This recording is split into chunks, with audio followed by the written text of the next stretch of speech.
Apesar da ancoragem lamentável da Vera Magalhães, eu acho que eu, o Paulo e o Leonardo, nós vamos concordar.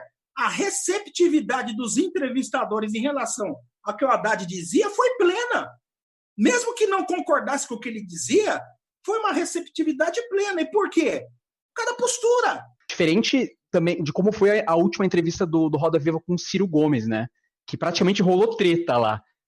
Entre o Ciro Gomes e os jornalistas, mais de uma vez e com mais de um jornalista, e a Vera Magalhães claramente detestando, tratando mal o Ciro, né, assim. Olha, é uma indignidade o cidadão ter levado 2 tiros no peito e o jornalismo brasileiro ficar relativizando isso. Não, ninguém está relativizando isso, ministro. As duas coisas são graves, as duas condutas são graves. O jornalismo brasileiro classificou como motim, o tempo inteiro não chamou de greve, classificou como tinha de classificar. Eu mesma escrevi uma coluna dizendo que havia uma proto-milícia em formação. E como é que resolve? Como que resolve? Não é com uma retroescavadeira, certamente, ministro. Desculpe. Mas então me ofereça uma sugestão. Você acha que ele teve ocasião de fazer uma reflexão, de se consultar com técnicos?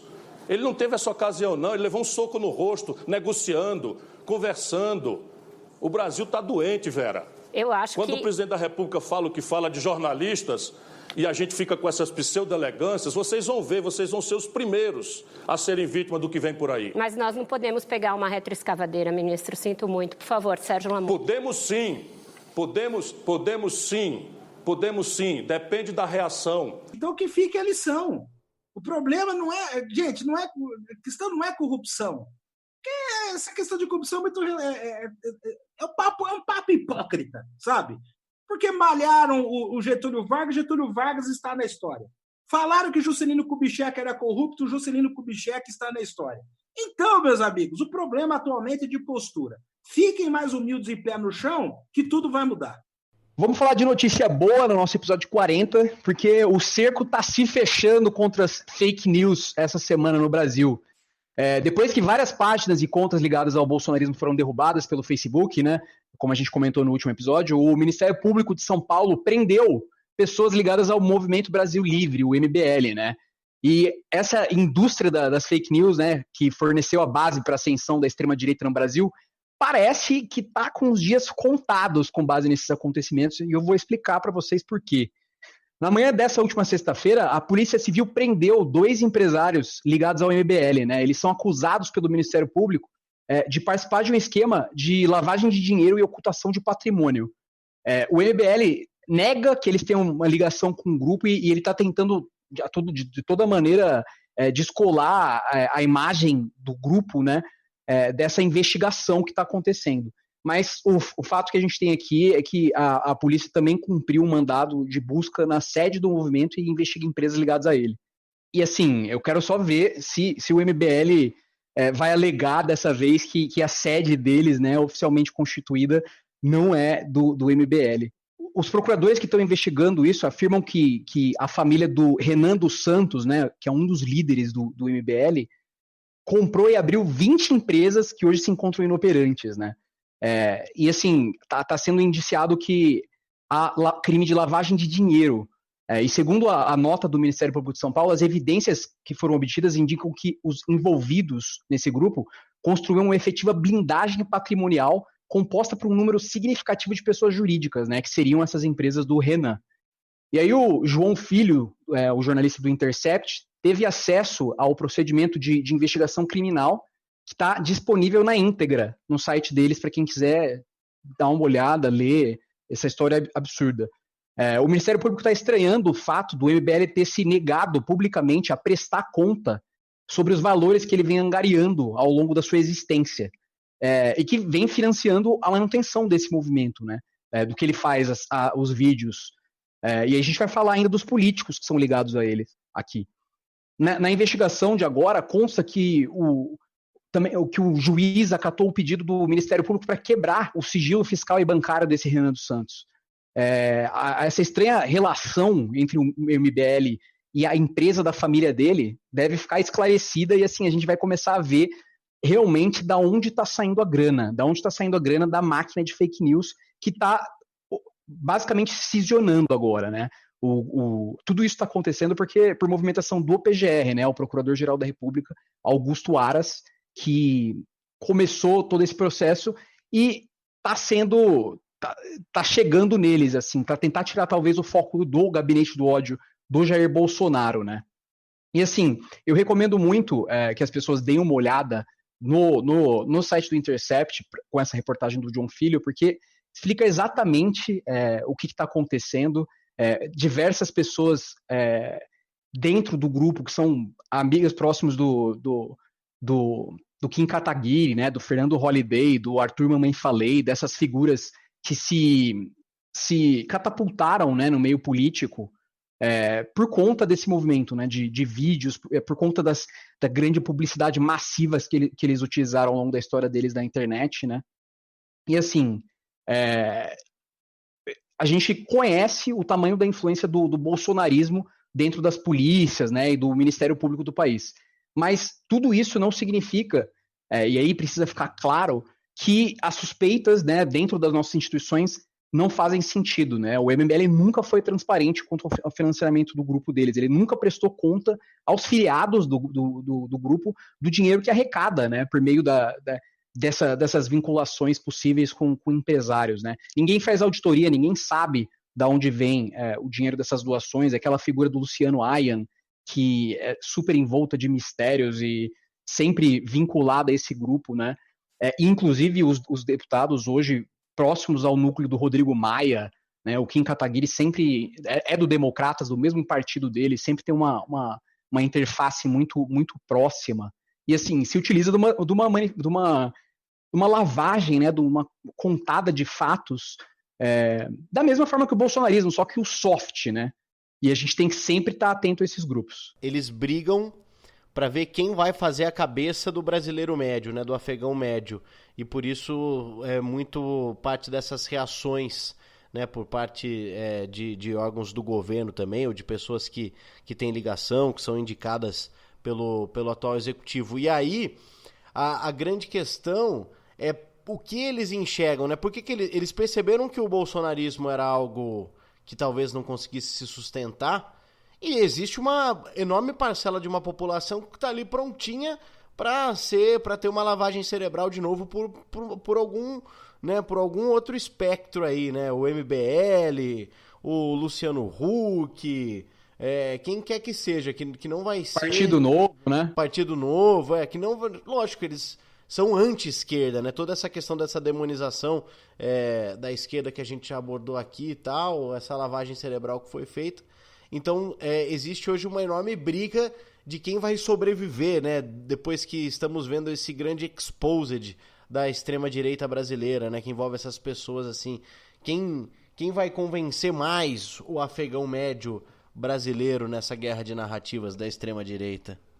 Eu penso que essa questão do MBL, Movimento Brasil Livre, e de outros movimentos que surgiram de 2013... a gente sempre perde a perspectiva de que o MBL ele não é causa, ele é consequência. Ele é consequência do quê? Quando você teve as manifestações de junho de 2013, que é uma análise muito controversa mesmo.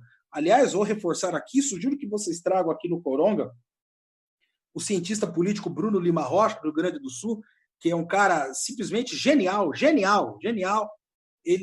porque ele coloca um outro ponto na discussão, que ele afirma que o movimento teve uma base, um alicerce esquerdista, progressista, mas eu não consigo dissociar o fato de que aquele movimento ele acabou se transformando num movimento antipolítico, anti-instituição, e que isso veio a ter como consequência básica a eleição de 2014. Porque a eleição de 2014 não foi uma eleição para a gente saber quem tinha a melhor proposta.